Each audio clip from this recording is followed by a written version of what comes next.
Hey folks, welcome back to Road Hard Restorations. Just a quick little video, show you how to install a lower and upper dipstick tube in a small block Chevy.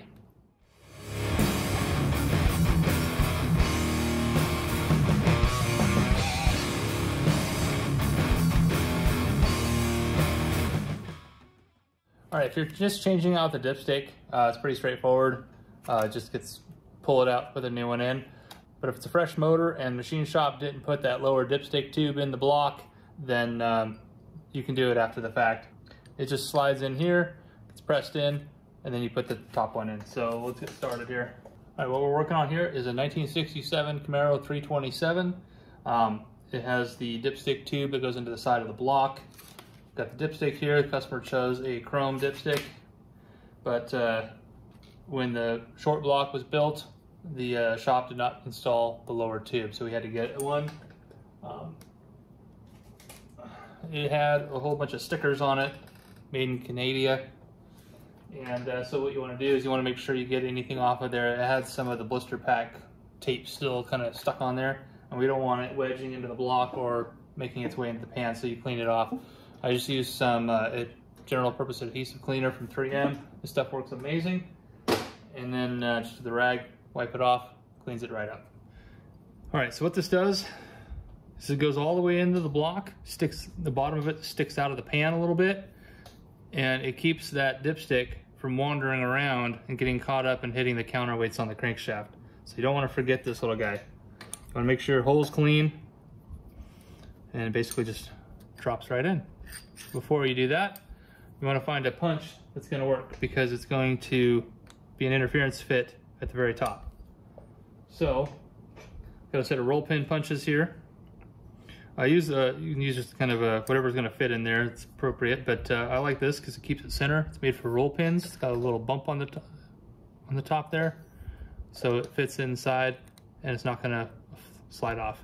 The other thing you want to make sure is that the punch is not going to get wedged into the block. So that's actually really tight. So I got to go down one size. So I get my little kit, go down to the next size, make sure it's going to fit in there. Oh, it actually fits all the way in there. Okay. You also don't want to make sure it doesn't get wedged inside the tube. So that's actually going to fit in just fine. So I'm going to make sure there's no debris inside the tube. Just kind of eyeball it down the middle, make sure there's nothing in there. There it is. Okay. You can also check down inside the tube. You really want to do that before you put the pan on and everything, in case you need to flush it out. I've already taken care of that, but just making sure no spiders got in there in the meantime. There you go. Just drop it in. And then you take your hammer. This is the one I just happen to have handy. Let's drive it home.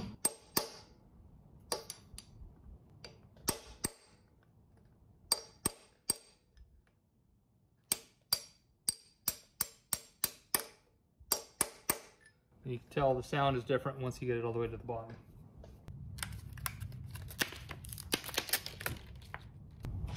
So this one happens to be RPC R4957. Says it fits 65 to 79 small block Chevy. Compare length and markings with original stock dipstick. The original dipstick is missing, unfortunately, which is why we had to get a replacement.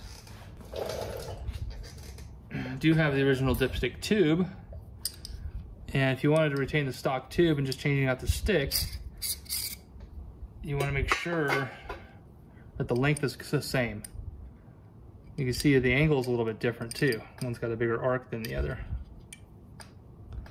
So is that going to fit your application or not? Is this being straighter, this one being more bent? Is it going to clear your accessories? Is it going to clear your manifolds? So I could, in theory, use the factory dipstick tube. However, it almost looks like it's unnatural bend right here at the bottom, so this might have been kinked. So I'm not going to take any chances with this little guy, although it may be correct. I'm not sure. I did not take this motor apart, so it even has the same taper right here. I'm going to use the chrome tube that came with the stick. And looking at it here, looks like it's going to stick way out from the block. So, like one of those things where it's like, do we want to make sure we get it in the car first so we know it's not going to interfere with anything else? Got a brake booster and whatever else sitting over here on this side. Or do I put the original one in there where it's gonna, looks like it's gonna fit a lot better. A lot closer to the valve cover, tucked in real nice.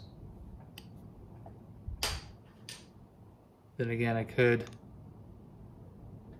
bend this a little bit once I get it in there. Kind of massage it over. You can also use a tubing bender. The tube might be the right diameter, but with the chrome plating on there, might be a little too tight. So let me grind some of that off.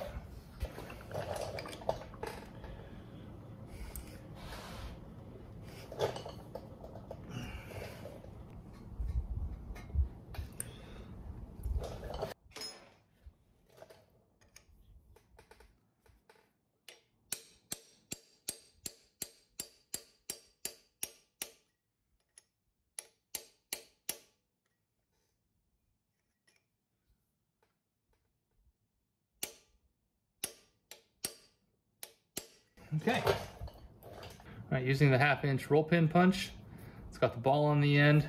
It's perfectly indexed in the center of the tube. Keeps it from sliding off of there.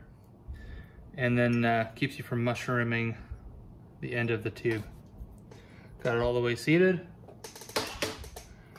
Now we can take our dipstick. Perfect. Now if I need to, I may be able to move this over a little bit, kind of put a little bit more of a bend in here. We'll see if I need to once I kind of get it in the car.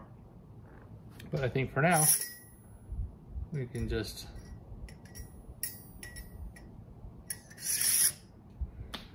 call her a win.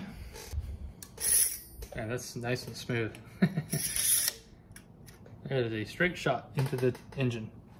All right, there you go. How to install 2-piece dipstick tube in a small block Chevy. Hope you enjoyed the episode. Hope it helped you out. Please hit the subscribe button if you haven't already. We'll see you on the next one.